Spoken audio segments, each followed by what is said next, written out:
నమస్తే, నేను మీ సిద్దిరెడ్డి శ్రీనివాసరెడ్డి. రాజకీయ నాయకులు కార్యక్రమాలకు సంబంధించి పాదయాత్రలు కానీ బహిరంగ సభలకు సంబంధించి ఫ్లెక్సీలు పెట్టుకోవడం, కటౌట్స్ పెట్టుకోవడం మనం చూస్తుంటాం. అయితే ఒక మాజీ ప్రజాప్రతినిధి అతను జన్మదిన శుభాకాంక్షలకు సంబంధించి గ్రేటర్ హైదరాబాద్ పరిధిలో చాలా పెద్ద మొత్తంలో కోట్లాది రూపాయలు వెచ్చించి పెద్ద ఎత్తున కటౌట్లు ఏర్పాటు చేయడం జరిగింది.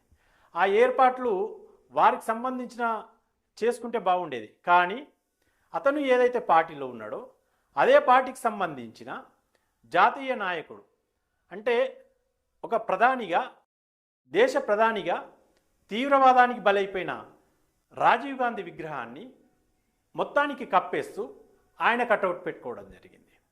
అది మనం విజువల్లో కూడా చూస్తుంటాం. అయితే రాజీవ్ గాంధీ తీవ్రవాదానికి బలైపోయిన దేశ ప్రధానిగా బలైపోయిన వ్యక్తిగా మనం చూస్తున్నాం.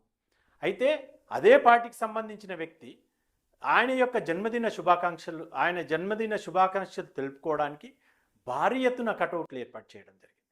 ఏర్పాట్లు చేస్తే ఆయన వ్యక్తిగతంగా చేసుకుంటే బాగుండేది, కానీ అతని యొక్క పార్టీకి సంబంధించిన తీవ్రవాదానికి బలైపోయిన మాజీ ప్రధాని రాజీవ్ గాంధీ విగ్రహాన్ని టోటల్గా మొత్తం కప్పేస్తూ అతని ముఖం పైన, అతని ముందటనే భారీ కటౌటు ఏర్పాటు చేయడం.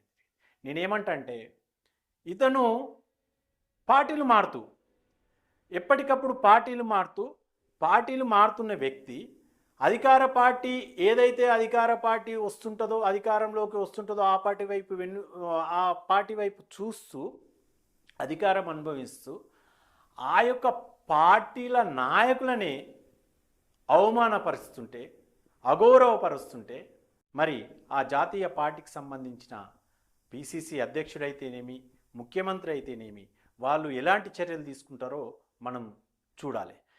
ఇంకొక విషయం, ఇక్కడ అదే సంబంధించిన ఆ వ్యక్తే వాళ్ళిద్దరికీ 2 టికెట్లు ఇవ్వడం జరిగింది.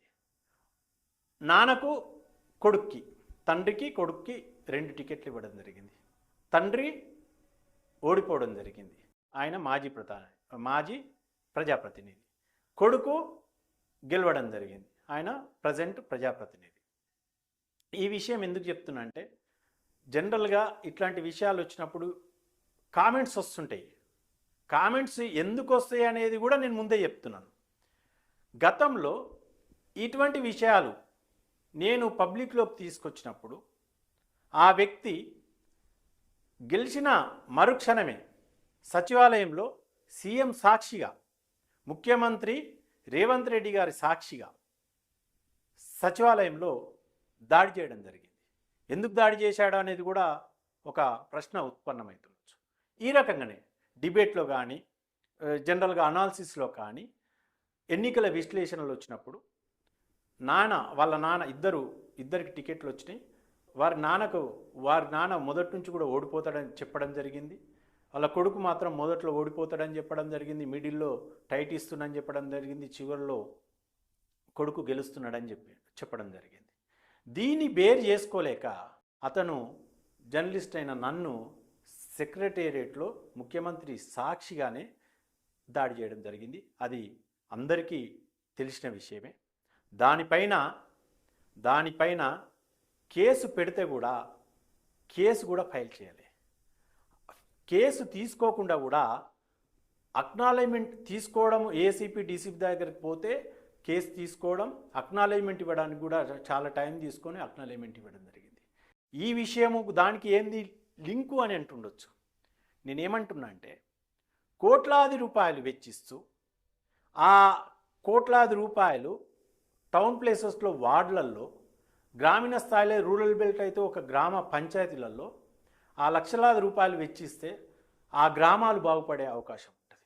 కానీ ఈ గెలిచిన ప్రజాప్రతినిధి కానీ, ఓడిన ప్రజాప్రతినిధి కానీ కోట్లాది రూపాయలు వెచ్చించి వాళ్ళ నాయకుడిని అగౌరవపరుస్తూ కటౌట్లు ఏర్పాటు చేయడం ఎంతవరకు సమంజసం? ఇది నేను ప్రశ్న లేవెత్తినందుకు రేపు ఏదైనా జరుగుతుండొచ్చు, మనం చూస్తుంటాం. ఏదైనా జరగడానికి అవకాశం ఉంటుంది.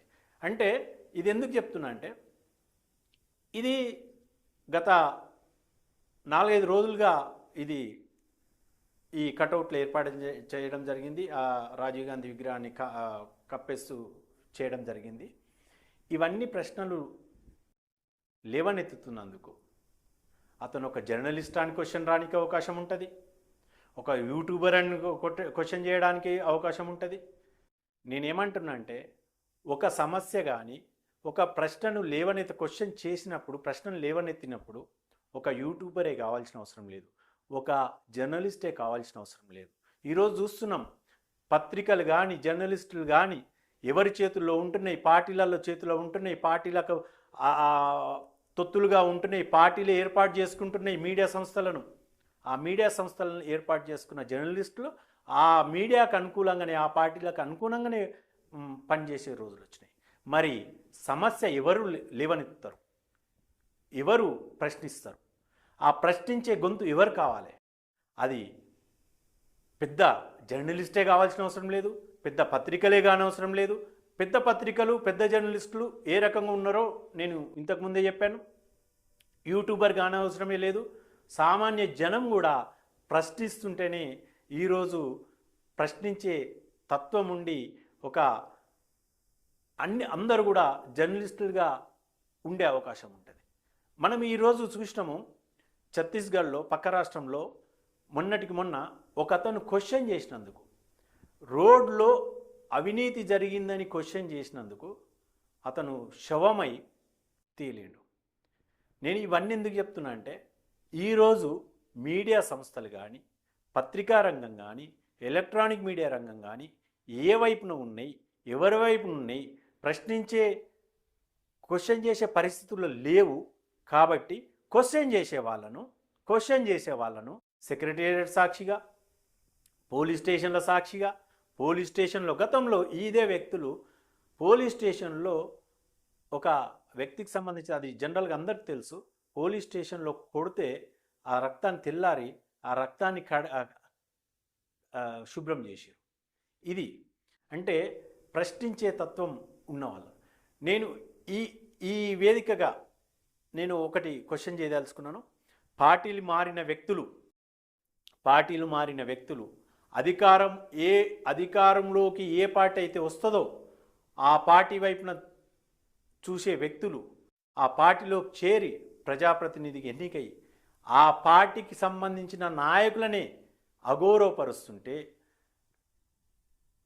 ఈనాతీనంగా చూస్తుంటే రాష్ట్ర ముఖ్యమంత్రి కానీ, ఆ పార్టీకి సంబంధించిన పిసిసి ప్రెసిడెంట్ కానీ వారిపైన ఎలాంటి చర్యలు తీసుకుంటారో చూద్దాం.